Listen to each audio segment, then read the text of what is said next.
ମାମୁଁ ତମେ ମଣିଷ ନୁହଁ ଦେବତା। ଏଗୁଡ଼ା କାହିଁ ଆଣୁଥିଲ? ତମେ ସେମିତି ହେଲେ ଖାଲି ଆଇଥାନ୍ତା, ଆମେ ତମକୁ ସମ୍ମାନ 100 ଗୁଣ ବଢି ଯାଇଥାନ୍ତା। ଏଗୁଡ଼ା ଆମ ଦରକାର ନାହିଁ, ଏଗୁଡ଼ା ସବୁ ପୁରା। ଆମ ଘରେ ବି ଗୋରୁ ଅଛନ୍ତି, ଏଗୁଡ଼ା ଖାଇଦେଲେ। ଟୋଟାଲ ବେଗଟା କୁଆଡେ ଦେଲୁ କଣ? ତମର ଯଦି ବାରି ଘର ଜିନିଷ ପସନ୍ଦ ନୁହଁ, ମାଇଁ ତା ଗରମ ଗରମ ବରା ତରକାରୀ ଦେଇଛି। ଗରମ ଗରମ ବରା ତରକାରୀ ଆମର ସେଗୁଡ଼ା ଦରକାର ନାହିଁ। ହେଇ ଖାଦ୍ୟ ଜିନିଷ ନିନ୍ଦିଆ କଥା ନୁହଁ, ଫୋପାଡ଼ି ଦେଲି ଦେଖି। ଏଠି ସତରେ ପୁରା ଗରମ। ଚାଲ ଚାଲ, ଯାହା ହଉ କିଛି ତ ମାଇଁ ଦେଇଛି। କଣ ଆମର ଆଜି ଦୁନିଆ ରୋଷେଇବାସ ହେଇଛି, ଏଇଟା ଫ୍ରିଜରେ ରଖିଦିଅ, ପରେ ଖାଇବା। ତାକୁ ନେଇ କୁଆଡେ ଯାଉଛ? ସେଟା ତମ ପାଇଁ ନୁହଁ। ଆଉ ଆଜି ସକାଳେ ସକାଳେ ତମ ମାଇଁ ଗରମ ଗରମ ବରା ତରକାରୀ ଛାଣୁଥିଲେ। ମୁଁ ଟିକେ ବ୍ୟସ୍ତ ଭିତରେ ତମ ଘରକୁ ଆସିବି ବୋଲି ମୋର ଲେଟ୍ ହେଇଗଲା। ମାଇଁ ତୋର କହିଲା ଗରମ ଗରମ ବରା ତରକାରୀ ଟିକେ ଖାଇଦେଇ ଯାଅ। ମୁଁ କହିଲି ମୋ ପାଖରେ କୋଉ ସମୟ ଅଛି, ଜରିରେ ପୁରେଇ ଦିଅ, ମୁଁ ସିଆଡେ ଗଲେ ଖାଇଦେବି। ଗଲୁ ଗଲୁ ମାର ଗୋଟେ ପ୍ଲେଟରେ ପୁରେଇଲି, ମତେ ଭାରି ଜୋର ଭୋକ କଲାଣି।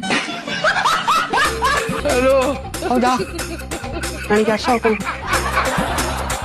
ଖାଅ ଖାଅ, ସବୁ ଭୋକ ମାରିଦିଅ।